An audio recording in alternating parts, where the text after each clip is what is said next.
എൻ്റെ ചാനലിലേക്ക് എല്ലാ കൂട്ടുകാർക്കും സ്വാഗതം. ഇന്ന് ഞാൻ തണ്ണിമത്തങ്ങ മൊജിറ്റോ ആയിട്ടാണ് വന്നിരിക്കുന്നത്. അതിന് ആവശ്യമുള്ളത് നമുക്ക് തണ്ണിമത്തങ്ങ ആവശ്യത്തിന് പഞ്ചസാരയും കൂടി ഇട്ട് ഒന്ന് അടിച്ചെടുക്കാം. പിന്നെ ഒരു സെർവിങ് ഗ്ലാസ്സിലേക്ക് 2 മിൻറ്റും അതുപോലെ തന്നെ ആവശ്യത്തിന് പഞ്ചസാരയും 2 ക്യൂബ് തണ്ണിമത്തങ്ങയും കൂടി ഇട്ട് നന്നായിട്ടൊന്ന് ഉടച്ചെടുക്കണേ.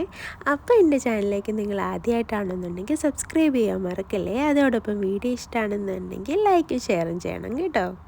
നന്നായിട്ട് ഉടച്ചതിന് ശേഷം അതിലേക്ക് നമ്മൾ ഓൾറെഡി കുതിർത്ത് വെച്ചേക്കുന്ന കശകശ ആഡ് ചെയ്ത് കൊടുക്കാം. പിന്നെ നമ്മൾ നേരത്തെ ജ്യൂസ് അടിച്ച് വെച്ച തണ്ണിമത്തങ്ങയില്ലേ, അത് ഗ്ലാസിൻ്റെ ഏകദേശം 1/2 കപ്പോളം ഒഴിച്ചു കൊടുക്കാം. പിന്നെ നമുക്ക് വേണ്ടത് സോഡയാണ്. സോഡയും കൂടി ഫുൾ ഗ്ലാസ്സിലേക്ക് ഒഴിച്ചു കൊടുക്കാവേ. അതായത് നമ്മൾ ഒഴിച്ച് വരുമ്പോഴത്തേക്ക് അറിയാം നമുക്കിനി കുറച്ചും കൂടിയും തണ്ണിമത്തങ്ങ ഒഴിക്കേണ്ടി വരുമോ എന്ന്. ഞാൻ സോഡ ഒഴിച്ചതിന് ശേഷം നോക്കിയപ്പോഴത്തേക്കും കുറച്ചും കൂടി തണ്ണിമത്തങ്ങ ഫ്ലേവർ വരാനുണ്ട്. അതുകൊണ്ട് തന്നെ ഞാൻ ആ ജ്യൂസ് കുറച്ചും കൂടി ഒന്ന് ഒഴിച്ചു കൊടുത്തേ.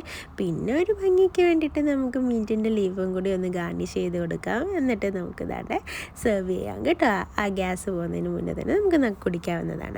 അപ്പോൾ എൻ്റെ വീഡിയോ ഇഷ്ടമെങ്കിൽ എല്ലാവരും ലൈക്കും ഷെയറും ചെയ്യണേ. അപ്പം ബൈ.